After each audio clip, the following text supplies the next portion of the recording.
এখন আমাদের এই মুহূর্তটাতে প্রায় সকলেরই এক্সাইটমেন্ট কিন্তু প্রিন্সকে ঘিরে। কিন্তু তার মধ্যেও সোলজার নিয়ে একটা বিগেস্ট আপডেট এসেছে এবং সেই আপডেট দিচ্ছেন কে? এই সিনেমার একজন অভিনেতা তারিক আনাম খান।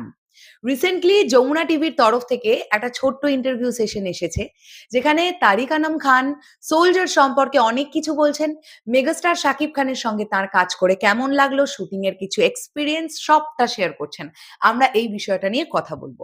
দেখো, একটা জিনিস মাথায় রাখতে হবে, এরকম খবর কানাঘুষোই উঠে আসছিল যে 'সোলজার' সিনেমাটা কমপ্লিট হয়নি।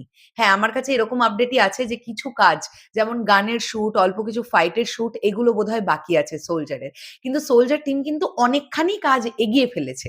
কাজেই 'সোলজার' সিনেমাটা যেকোনো মুহূর্তে আসতে পারে। বাদবাকি কাজটা কমপ্লিট হলেই 'সোলজার' চলে আসবে। এরকম একটা অবস্থায় 'সোলজার' এখন দাঁড়িয়ে আছে। তো আমরা দেখি তারিক আনাম খান কি বলছেন। চলো, সো লেটস স্টার্ট। আমরা রিঅ্যাকশন করি ভিডিওটার। টিভির সঙ্গে আমার র্যাপও খুব ভালো সবসময়। সবসময় র্যাপও খুব ভালো। সোলজার একদম ভিন্ন রকম সিনেমা। এই ধরনের সিনেমা হয়েছে বলে আমি দেখিনি। It's a kind of a political thriller বলা যেতে পারে। আমরা ওই একবার রিহার্সাল করি তো। তার মানে আমরা কি জানতে পারলাম যে 'সোলজার' কিন্তু একটা পলিটিক্যাল থ্রিলার। এটা কিন্তু তারিক আনাম খানজি বলে দিলেন একদম। এর জনরাটা বলে দিলেন। ওকে। ও বলে, ভাইয়া ঠিক আছে?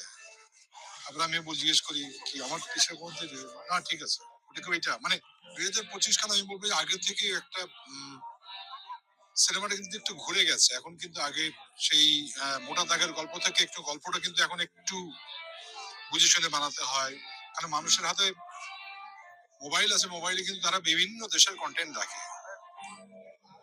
সুতরাং নতুনত্ব, নিজের সংস্কৃতি সমস্ত কিছু মিলিয়েই নতুন নির্মাণের দিকে এগিয়ে যেতে হবে।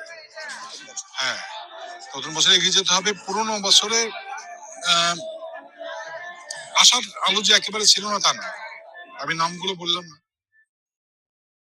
আমাদের দেশের গল্প, আমাদের মানুষের গল্প, আমাদের জীবনের গল্প, সেগুলো যদি আমরা ঠিকঠাক বলতে পারি বিনোদন দিয়ে, কোনো আমার বড় কথা দরকার নেই যে আমার বক্তব্য এটা এটা সেটা এটা, খুব বিনোদন হয় যে বিনোদনটা খুব ভালো রুচির এবং কি বলা যায় মানে সুস্থতা নিয়ে আসে, এইগুলো দরকার। এবং আগামী দিন যদি সমস্ত কিছু দিয়ে আমি মনে করি রাজনৈতিক স্থিতিশীলতা আসে, অর্থনীতি গতিশীল হয়, তাহলে সিনেমা ঘুরে দাঁড়াবে।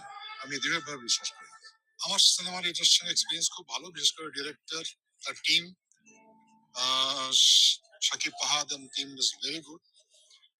এবং ওই যে ডিওপি আছে খসরু, ও তো একেবারে খুব সিনেমাতে বিলং করে, ভীষণভাবে স্ট্রং।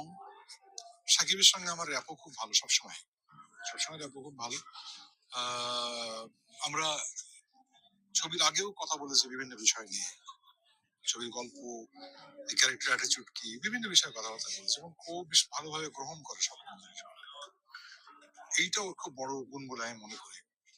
শুধু না, আমার আছে যে অনেক হিরোদের সঙ্গে আমি কাজ করেছি, তারা আলোচনা করলে গ্রহণ করে, এটা খুব ভালো দিক।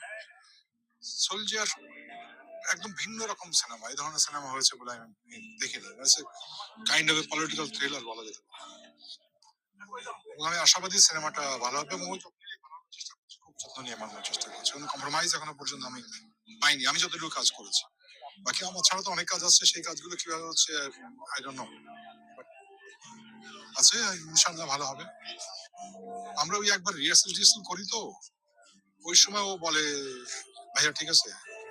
তারপরে আমি জিজ্ঞেস করি কি আমার কিসের মধ্যে না ঠিক আছে। ওটা কি ওইটা? মানে এইটা খুব দরকার, এই হেলদি ডিসকাশনটা কিসের জন্য, একটা ফিল্মের কিসের জন্য খুব খুব প্রয়োজন, ভালোর জন্য।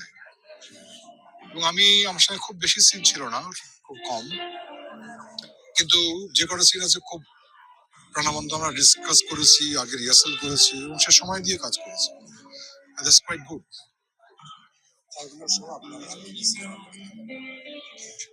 আমি আসলে অনেকগুলো কথা হচ্ছে, কিছু কাজ শুরু হচ্ছে, একটু প্রকাশ করবো পরে। হ্যাঁ, প্রকাশ পরেই করবো। ছবির কাজ আছে, ছবির কাজ প্রচুর হচ্ছে, এটা একটা ভালো দিক।